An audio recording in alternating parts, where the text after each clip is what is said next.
వైష్ణవి హత్య కేసులో కొత్త కోణాలు వెలుగులోకి వస్తున్నాయి. అయితే ఆమెకు చెప్పి మరి భర్త హరిబాబు చంపేశాడా అన్న అనుమానాలు ప్రెజెంట్ రైజ్ అవుతూ ఉన్నాయి. అయితే యూట్యూబర్ వైష్ణవి హత్య కేసుకు సంబంధించి కుటుంబ సభ్యులు హరిబాబే చంపాడు, అతన్ని ఉరి తీయాలంటూ కూడా వారు డిమాండ్ చేస్తున్న క్రమంలో ఇప్పుడు కొత్త కోణాలనేవి వెలుగులోకి వచ్చాయి. నిన్ను చంపేస్తే ఎవరు వస్తారో చూస్తా అంటూ కూడా హరిబాబు చేసిన సవాల్ అందరినీ కూడా ఆశ్చర్యపరుస్తుంది. అంటే చెప్పి పథకం ప్రకారమే, ప్లాన్ ప్రకారమే వైష్ణవిని చంపేశాడా అన్న అనుమానాలు అయితే రైజ్ అవుతూ ఉన్నాయి.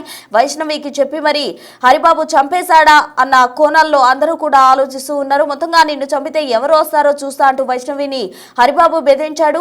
మా అన్న వస్తే నిన్ను చంపేస్తాడంటూ వైష్ణవి రిప్లై కూడా ఇచ్చింది. అయితే ఎవరు వస్తారో నేను చూస్తా అంటూ హరిబాబు సవాల్ విసిరారు. ప్లాన్ ప్రకారమే వైష్ణవిని చంపేశాడా, అసలు ముందుగానే ఎందుకు ఆ విధంగా మాట్లాడాడు అన్న అనుమానాలు రైజ్ అవుతూ ఉన్నాయి. మొత్తంగా కుటుంబ సభ్యుల్లో అనుమానాలు ఎక్కువ అవుతున్నాయి. రోజు రోజుకి కూడా వైష్ణవి హత్య కేసులో నలుగురిని అరెస్ట్ చేశారు. భర్త హరిబాబుతో పాటు అటు తల్లి లక్ష్మి, అన్నలను ఆనంద్ అశోక్లను కూడా రిమాండ్ కు తరలించిన పరిస్థితి. 2025 మే 29న వెంకటపూర్లో వెంకటేశ్వర గుడిలో వీరిద్దరు కూడా వివాహం చేసుకున్నారు. అయితే వివాహం చేసుకున్న క్రమంలో అటు హరిబాబు కుటుంబ సభ్యులు యాక్సెప్ట్ చేయలేదు. దీంతో అటు వైష్ణవి ఇంట్లోనే వారు ఆశ్రయం పొంది అక్కడే ఉంటున్న క్రమంలో ఇద్దరు కూడా ఎంతో అన్యోన్యంగా ఉంటారు అని అందరూ భావించినప్పటికీ కూడా పెళ్ళైన కొద్ది కాలానికి వారిరువురి మధ్య కూడా విభేదాలు తలెత్తాయి అన్న అనుమానాలు వస్తూ ఉన్నాయి. ఎందుకంటే అతను వీడియోలు చేసే సమయంలో అంటూ ఉన్నాడు, నిన్ను చంపేస్తే ఎవరు వస్తారో నేను చూస్తా అంటూ కూడా వాళ్ళిద్దరూ మాట్లాడుకుంటున్న సంభాషణ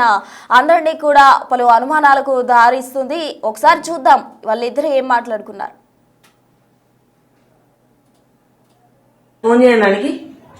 వద్దు మీ చిన్న మళ్ళీ అత్తారు ఇంటికి అత్తారు, ఇక్కడ నుంచి ట్రైన్ ఎక్కుతారు. ఇప్పుడు ఆయన చెప్పాలా, ఆయన చెప్తేనే బరాబర్ అవుతాడు అని చెప్పాలా. చిన్న చెప్పకు గాని ఏదో ఒకటి అన్న ఏమైనా ఉంటే చెప్పేసి అన్న, ఎందుకు మళ్ళీ మీ బాగా తెస్తే ఎట్లాంటి కూడా తెలుసు కదా. చిన్న కదా చెప్పకు సిట్టి, ఎందుకు లొల్లిలు అయితే తెలుసు కదా చిన్న గురించి. ఎందుకు చెప్తే ఏమైతే ఏం లొల్లిలు అయితే ఏం చేసుకుంటారో చేసుకోరు. మొండి నువ్వు మొండి మాటలు ఆడత్తే పంచాయతీలో అయితే నువ్వు మొండి మాటలు మాట్లాడకు, మొండి మాటలు మాట్లాడకు. ఆడు పంచాయతీ వేసేటాడు కాదు, మొత్తం పానలు తీస్తున్నాడు. చిన్న గింత తేడా తేడాలి గానీ ఆడు పానలు తీస్తాడు. ఆడు మంచోళ్ళకి మంచోడు. ఆడు లేని టైం చూస్తున్నావు నాకు తెలుసు గాని చెప్పు. నువ్వు ఎప్పుడే కరెక్ట్ చెప్పు. అయ్యో వానికి ఫోన్ చేస్తున్నా నేను ఇప్పుడు. ఇట్లా చేస్తే నాడది ఫోన్ చేస్తున్నాను. సానియా ఫోన్ చేయడానికి వద్దు మీ చిన్న చెప్పకు, మళ్ళీ అత్తారు ఇంటికి అత్తారు, ఇక్కడ నుంచి ట్రైన్ ఎక్కుతారు. ఇప్పుడు ఆయన చెప్పాలా, ఆయన చెప్తేనే బరాబర్ అవుతాడు అని చెప్పాలా. చిన్న చెప్పకు గాని ఏదో ఒకటి అన్న ఏమైనా ఉంటే చెప్పేసి అన్న, ఎందుకు మళ్ళీ మీ బాగా తెస్తే ఎట్లాంటి కూడా తెలుసు కదా. చిన్న కదా చెప్పకు సిట్టి, ఎందుకు లొల్లిలు అయితే తెలుసు కదా చిన్న గురించి. ఎందుకు చెప్తే ఏమైతే ఏం లొల్లిలు అయితే ఏం చేసుకుంటారో చేసుకోరు. మొండి నువ్వు మొండి మాటలు ఆడత్తే పంచాయతీలో అయితే నువ్వు మొండి మాటలు మాట్లాడకు, మొండి మాటలు మాట్లాడకు. ఆడు పంచాయతీ వేసేటాడు కాదు, మొత్తం పానలు తీస్తున్నాడు. చిన్న గింత తేడా తేడాలి గానీ ఆడు పానలు తీస్తాడు. ఆడు మంచోళ్ళకి మంచోడు. ఆడు లేని టైం చూస్తున్నావు నాకు తెలుసు గాని చెప్పు. అట్లుంటే నువ్వు ఎప్పుడే కరెక్ట్ చెప్పు. అయ్యో వానికి ఫోన్ చేస్తున్నా నేను ఇప్పుడు. ఇట్లా చేస్తే నాడది ఫోన్ చేస్తున్నా.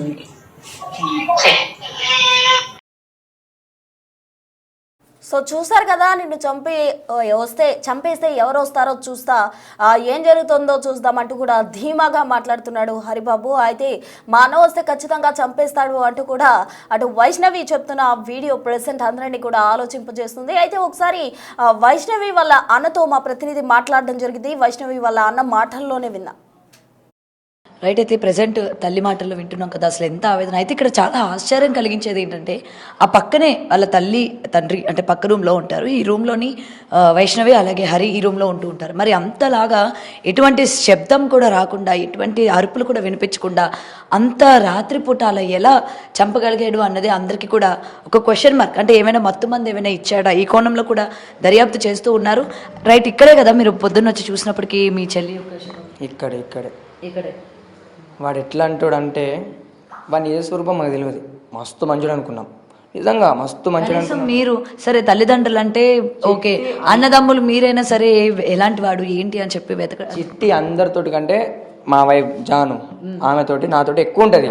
ఏ ఫంక్షన్స్ అయినా కానీ, ఏ దావతులు అయినా కానీ, బర్త్డే దావతులు అయినా కానీ మేమిద్దరం వేసుకుంటాం. మా 2 ఫ్యామిలీలు, ఏ ఫ్యామిలీ అని మీ ఇద్దరు తీసుకుంటాం. మా అందరికన్నా మాతో మస్తు క్లోజ్ ఉంటుంది.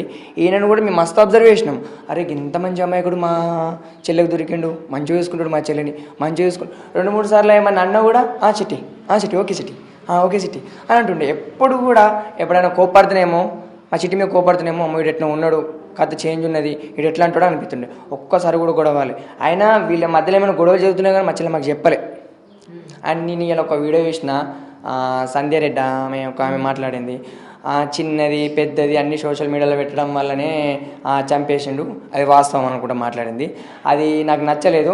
చెప్తున్నా, మా చెల్లెకి పెళ్ళైంది, పెళ్ళైనాక 2 నెలల దాకా తను వీడియోస్ తీయలేదు. ఇప్పుడు యూట్యూబ్ తీసేది అయితే ఇప్పుడు పెళ్ళైంది కూడా ఎవరు పెట్టుకోవాలి వీడియోస్? మా చెల్లె పెట్టుకోవాలి, అవునా కదా? మేము పెట్టుకున్నాం. నేను తీయన్నా నాకు సిగ్గన్న అంటే ఏం చేసినాడు? ఫస్ట్ ఏం చెప్పిండంటే, మాకు నెలకు 30,000 జీతం వస్తుంది, నా కొడుకు గవర్నమెంట్ జాబు, రాను ₹1,00,000 లక్ష దాకా వస్తుంది. అంటే మేమేమనుకున్నామంటే యూట్యూబ్ కష్టపడుతున్నాం, మేము స్టోర్ రాస్తేనే మాకు బయటకు వెళ్తుంది. ఎందుకని ఆలోచిస్తాం చెల్లె? ఆలోచించకన్నా బాగా నీకు వేసుకున్నావు అనుకో 30,000 అంట, దగ్గర లక్షలు అంట, మెడల బంగారాలు అవన్నీ వేసుకొని బతుకుతావు, మంచిగా ఉంటావు. మా దానికి గింజలంటే నీ జీవితం మంచిగా ఉంటే చెల్లి అంటే చేసుకోన్నా అన్న, మీరు తెల్ల భార్యలను చేసుకుంటారు, నేను కర్రని చేసుకోన్నా అంటే కలర్ చూడకు నువ్వు, కలర్ ఏం లేదు, మంచి మనసు చూడు. ఆయన మాలక్కనే తాగడంట, తిరగడంట, ఆ సోకు లేదు ఈ సోకు లేదు, నువ్వు కలర్ చూడకు చెల్లె, మంచి బతుకుతావు, చేసుకోనన్నా. నేను మా జాను చెప్పడం వల్ల ఇది చేసుకున్నది, లేదంటే చేసుకోకపోతుండే. అంటే మేము దేని గురించి ఆలోచించినామంటే, మీరు అనుకుంటున్నారా అసలు ఆ రోజు మేము తీసుకున్న నిర్ణయం బట్టి వాళ్ళు మా చెల్లి మమ్మల్ని నమ్మి చేసుకుంది? అవును మేము ఆ రోజు చెప్పపోయినా అయిపోవు. మేము ఆ రోజు షూటింగ్ తీస్తున్నాం. ఆ రోజు ఈ విషయం మా పిన్నిలందరూ ఏం చేశారు, మీరు చెప్తుంటది చెప్పుర్రా దాని బతకాం కాదురా, ఎందుకంటే అది వ్యవసాయం చేయది, కైకిలు చేయది, మిషన్ కుట్టేది, బీడీలు చేయది, అది దానికి అటువంటి లేవు. మేము 13 మంది అన్నదమ్ములంలా ఇది ఒక్క చెల్లె కదా, మాతో తిరిగింది కాబట్టి మొత్తం మా లక్షణాలు అన్నట్టు. ఇక ఎవరైనా కొంచెం రిమార్క్ మాట్లాడింది అనుకో డైరెక్ట్ కొట్టబోతుంది, దానికి అంత ధైర్యం ఉన్నది. ఆయన ఆ రోజు కూడా గొడవ జరిగితే ఇది 2 కాదు 3 కొడుతుంది మా చెల్లె. వాడు మా చెల్లెని కొంచెం కూడా ఏమనుకుంటున్నదంటే, వాడు మత్తు ఇంజక్షన్స్ ఏమైనా ఇవ్వాలి, మత్తు పదార్థాలు ఏమి ఇవ్వాలి. నాకు నిన్న తెలిసిన విషయం ఏంటంటే, మరి అది వాస్తవమో కాదో తెలియదు. మా అన్నతో ఒక ఆయన అంబులెన్స్ ఆయన అన్నాడంట. ఏమన్నాడు, ఆ రోజు మీ చెల్లెని చంపే రోజు 2 గంటలకు బైక్ వేసుకొని ఇక్కడ ఆపిండు, డైరెక్ట్ హాస్పిటల్కి, గవర్నమెంట్ హాస్పిటల్కి, మళ్ళీ రిటర్న్ అయ్యిండు. ఆ విషయం నాకు తెలియదు. అంటే ఇప్పుడు మా చెల్లెని డెడ్ బాడీ పట్టుకొని వస్తున్నాం కదా, మేము ఎందుకు ఏండు అని మేము అడుగుతామా? మా అన్న చెప్తున్నా, నాకు ఇట్లా అన్నారు రాడు అని, ఇట్లా అన్నాడు. అసలు వాడు ఎందుకు ఏండు అంటే, నాకేమనిపించింది అంటే పర్టికులర్గా వాడు మత్తు పదార్థాల కోసం అన్న పోవాలి. ఎందుకంటే వాడు డాక్టరు, వానికి ఏం చేయాలి, ఎట్లయితే కూల్ ఉంటుంది, ఎట్లయితే మతి స్థిమితం లేకుండా ఉంటుందని వాడికి తెలుసు. కాబట్టి నేను ఏమనుకుంటున్నాను అంటే, కానీ ఖచ్చితంగా ఇంజక్షన్స్ అని ఏమైనా వచ్చింది అటువంటి ఏమైనా మత్తు పదార్థం ఏమైనా? ఆ రిపోర్ట్ మాకు ఏమి చెప్తలేదు ఆ విషయాలు కూడా. నేను అదే అడుగుతున్నా. ఈ పోస్ట్ మార్టం రిపోర్ట్ లో ఏమైనా చెప్తారు కదా, ఎక్కడ దేనితో చంపిండు, లేదంటే ఏమైనా ఖాతా కార్యక్రమం ఇచ్చా, మాకు తెలియలేదు. అది ఆ రిపోర్ట్స్ కూడా రాలేవు. మేము అదే డిస్కషన్ చేస్తున్నాం, మరి రిపోర్ట్స్ రావాలి కదా. రాత్రిపూట వచ్చినప్పుడు ఏమైనా కడుపుతో ఉంది కాబట్టి తినడానికి ఏమైనా తీసుకురావడం కానీ అట్లాంటిది ఏమైనా జరిగిందంటనా? అది కాదు, మేము ఆలోచించలేము. మేము మంచిగా అందరం కూల్ ఉన్నాము, ఫ్యామిలీ అందరం హ్యాపీగా ఉన్నాం. ఏమైనా పట్టుకురావడం కానీ తినడానికి కానీ అది నాకు తెలియదు. ఇక్కడ మాది అక్కడ కదా, వీళ్ళకి తెలియాలి. మేము ఆల్మోస్ట్ నేను మా పడుకున్నా, మా పాప 4 గంటల దాకా నిద్రపోలేదు. బుజ్జగించి 4 గంటలకు పడుకున్నా. నాకు ఫోన్ వచ్చింది. ఫోన్ వచ్చినాక మా అన్న చెప్తున్నాడు, ఇప్పుడు ఏం మాట్లాడతాడు. నేను 6:30కు, నేను 2 గంటలన్నరనే పడుకున్నా. నేను ఖచ్చితంగా 8 గంటలు నిద్రపోతా. 2 గంటలన్నర పడుకున్నా, తర్వాత అవుతాను. మళ్ళీ ఫోన్ వచ్చింది. అరే ఏముందో మరి అని ఫోన్ లిఫ్ట్ చేసిన. అన్న గిట్ల తమ్మ వైషమ్మ చచ్చిపోయిందిరా అంటే షాక్. నేను అంటే వీడి అంతలో నేను అనుకోలే. అంటే దాని కోపం వల్ల ఈ భార్య భర్తలకు ఏమైనా గొడవలు అయితే అదేమన్నా సూసైడ్ చేసుకుందా, ఉరి పెట్టుకుందా, అట్లా చచ్చిపోయిందా. నేను ఊరికొచ్చిన తర్వాత మా వైఫ్ ఆడ ఆకలి ఉడుతుందంట, ఆడ అట్లనే వేయండంట. ఆ విషయం మాకు తెలియదు. లేదంటే ఆయన మేము ఖచ్చితంగా ఫాలో అవుతుంటే ఆయన్ని మా చేతులతో చంపేస్తుంటే. మా చెల్లె మీకు చనిపోయిందని తెలుసు, అదే వెళ్ళిపోయాడు అని చెప్పారు కదా, అంటే చనిపోతే ఆడు ఎట్లా పారిపోతాడు? ఒకవేళ మీ అంచనా ప్రకారం సూసైడ్ చేసుకుందేమో అని అనుకున్నారు, ఎలా పారిపోతాడు అని చెప్పి అనుమానం రాలే మీకు? రాలే. మేమేమనుకున్నామంటే, ఆయన ఇప్పుడు మా దేవుడు మా కళ్ళు కప్పేసినట్టు ఏమైంది, మేమందరం మా చెల్లె గురించి ఉరికినాం హాస్పిటల్కి. ఆని ఫాలో అయితే అయిపో ఆని ఫాలో అయ్యి ఆన్నే చంపేసి మా చెల్లె బొంద కింద కాళ్ళ కింద పెడుతుంటే మేము మొత్తం మా కళ్ళు తప్పినట్టు మేమందరం మా 13 మంది అన్నదమ్ముల మళ్ళీ ఉరికినాం. అటు ఉరికినాం. మళ్ళీ ఆడు బైక్ స్పీడ్ మీద 60 కంటే కోవడు. అటు పోయినా ఫాలో అయినా మాకు దొరికిపోతున్నాడు అని. నేను సంధ్య రెడ్డి గురించి మాట్లాడడం మర్చిపోయినా. ఆమె ఏమన్నదంటే ప్రతి ఒక్కటి తిన్నది, కూర్చున్నది, లేచింది సోషల్ మీడియాలో పెట్టడం వల్లనే చంపేసిండంట. అది వాస్తవం అన్నది. మా చెల్లె 2 నెలల దాకా వీడియోస్ తీయనన్నది. తీయనంటే వీడు ఏం చేసిండు, సాగర్ నాకు వచ్చేది 12,000 జీతం, అది కూడా 3 నెలలకు ఒకసారి వస్తుంది. ఇప్పుడు మేము ఎట్లా బతకమంటావు, ఆ 3 నెలల దాకా ఎట్లా బతకమంటావు, మీ చెల్లెని వీడియోస్ తీయమను. వీడియోస్ తీయమంటే చెల్లె తీసుకోయే 30,000 అని చెప్పినావు మరి. అదే అని అన్నాం. అదే బా మరి 30,000 ఎట్లా అంటే నేను గవర్నమెంట్ హాస్పిటల్తో సహా ప్రైవేట్ హాస్పిటల్ కూడా ఎత్తున్నా, అవి ఇవి కలిసి 25,000 30,000 అన్నట్టు.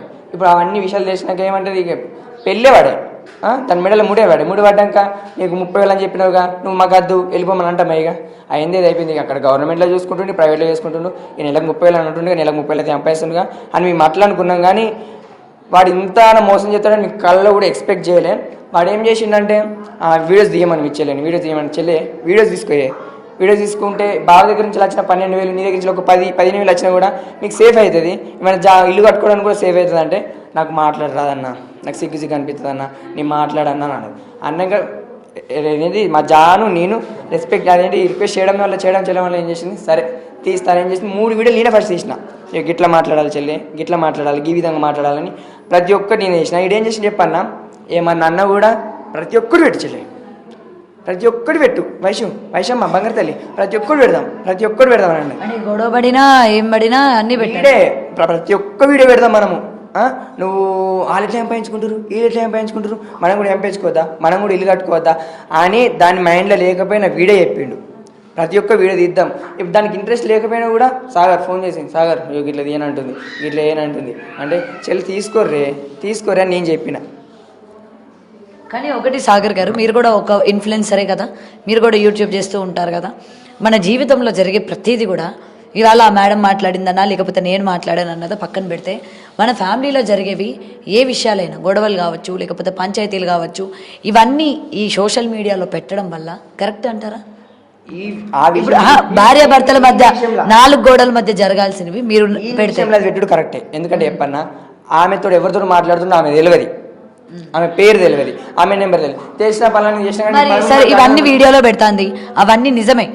మీ బావకి ఇంకొకరు ఉన్నారన్నది నిజమే, అన్ని నిజమే. మరి ఆ వీడియోలు చూసి మీరు మీ బావని ఫాలో అవ్వడం కానీ, ఆయన ఫోన్లు చెక్ చేయడం కానీ, లేకపోతే ఆయనకు ఉందో లేదో తెలుసుకోవడం కానీ మీరు చేసినారా? చెక్ చేసినాం. ఆడేం చేసిన, ఆయనకి చిన్న తెలివి లేదు, మాకే తెలియదంటే మాకనే డబుల్ తెలివి. చెక్ చేసినాం, అన్ని చూసినాక ఒక్క నెంబర్లు కూడా లేవు, వాట్సాప్ కాల్స్ కూడా లేవు, ఏం లేవు. అరే గిట్ల ఎందుకైంది అని ఆయన ఆల్రెడీ వీడియో చేసిన అక్కడ ఏడాడ మా మమ్మోళ్ళ ఇంటి ఇక్కడ వచ్చే నేను నాకు అరే ఇక్కడ ఏమైందని చూసేసరికి నేను బేరిచ్చిన, ఇదే లాస్ట్ అండ్ ఫైనల్ వార్నింగ్, ఇంకోసారి ఇట్లా చేసినావు అనుకో నువ్వు బతకవు ఆమె బతకది అంటే ఆ టాపిక్ లాస్ట్ అయిపోయింది. అయిపోయింది, హ్యాపీగా ఉన్నాము. మరి ఈ వీడియోస్ పెట్టిండు అది అన్నాడు కదా, ఆడి వీడియోస్ పెట్టింది అన్నది కాదు, ఆడొక దోషి, వాడు తప్పించుకోవడానికి 100 కారణాలు చెప్తాడు, అవునా కాదా? ఫస్ట్ ఏమని చెప్పిండు, మా అమ్మ వాళ్ళు మా అన్న వాళ్ళు నాకు ఒత్తిడి చేసిర్రు, ఆ ఒత్తిడి వల్ల నేను ఈమెను చంపేసిన అని చెప్పిండు. తర్వాత ఏం చెప్పిండు, నాకు వీడియోలు ప్రతి ఒక్కటి చిన్నది పెద్దది అన్నీ సోషల్ మీడియాలో పెట్టిండు, అందుకే నాకు మైండ్ పని చేయక నేను చంపేసిన అని చెప్పిండు. అది కారణం అది కాదు, వీడు కట్నం కోసం చంపిండు. వాడు బయటపడడానికి, వాడు నిర్దోషం నిలిపించుకోవడానికి వాడు ఏం చేస్తున్నాడంటే ఈ కారణం చెప్తుండు, సోషల్ మీడియాలో పెట్టిండు. సోషల్ మీడియాలో మరి అయిపోయింది కదా, 3 నెలల తర్వాత మేము పెట్టినాం. అది పెట్టినాక తర్వాత వాళ్ళు మంచిగా ఉన్నారు. చిట్టి ఆ వీడియోస్ డిలీట్ చేయమంటే చేయకపోతుండేనా? అది ఆ విషయాలు ఏం చెప్పలేడు. వీని మనసులో అదేం లేదు, కట్నం ఉన్నది, వాళ్ళ అన్నదమ్ముల వేధింపులు ఉన్నాయి. ఒత్తిడి వేయడం వల్ల ఏం చేసిండు, ఆయనకి పైసా పిచ్చంటే బాగా. మేము దావా చేసుకుంటాం కదా, వాడు ఒక్క రూపాయి కూడా ఖర్చు చేయనీయడు. చిట్టి ఎందుకు సాగర్ చూసుకుంటాడుగా, చిట్టి ఎందుకు మేమేమనుకుంటాం, బాగా రెస్పెక్ట్ ఇస్తాం, పైసలు ముఖం చూసుకోవద్దు, రెస్పెక్ట్ చూసుకోవాలని మేమే ఖర్చు చేసుకుంటాం. వాడు ఏమంటాడు, నాకు ఇట్లా పిసినారి ఎత్తుండే ఏందన్న, ఈయన పిసినారి ఎత్తుండే, పోంతి చెల్లె పోంతి అని నేను అనుకున్నా. ఆడు పైసా పిచ్చోడాడు. ఇంకేం చేసింది, 2 ఎకరాలు 20 లక్షలు, 2 ఎకరాలు 20 లక్షలు అంటే వాడు ఆశకు ఇప్పుడు ఎట్లా ఇది ఉన్నది అనుకో, నాకు అది రాదు, ఇది పోతేనే. బాగా క్లోజ్ ఉంటుంది, మాతో ఉన్నంత క్లోజ్ ఈ అన్నదమ్ములతో ఎవరితో ఉండదు. అంటే వీళ్ళ సంతానంతో చెప్పలే, చెప్పలే. అసలు ఎట్లా చెప్పన్నా, ఎంత మంచి కలిసి ఉండేటోళ్ళు అంటే, వీడు పలానా రోజు మా చెల్లెని ఇట్లా చేస్తారని మేము అస్సలు అనుకోలే. నల్లి కాడు. ఏమని మాట్లాడినా కూడా ఓకే సాగర్, అసలు మా అన్నకి ఇట్లా గిట్లా అంటే ఓకే చెల్లి, అన్నకి ఇట్లా వేయాలంటే ఓకే అన్న, ఓకే తమ్ముడు, ఇట్లా అందరితో ఇట్లా మాట్లాడుతుంది. మొత్తం మోసం కాడు. మరి వీడు చూడు, దీనికి వీడియోస్ అంటే ఇష్టం లేనోడు ప్రతి ఒక్కటి చెల్లె మా చెల్లెతో సాగర్ చెప్పి వీడియోస్ తీపి నాకు 3 నెలల దాకా జీతం రాదు, గవర్నమెంట్ హాస్పిటల్ 3 నెలలకు ఒకసారి వస్తుందంట, నేను ఎట్లా బతకాలి అంటే ఈ విషయం ఏం చేశారు, ప్రైవేట్ హాస్పిటల్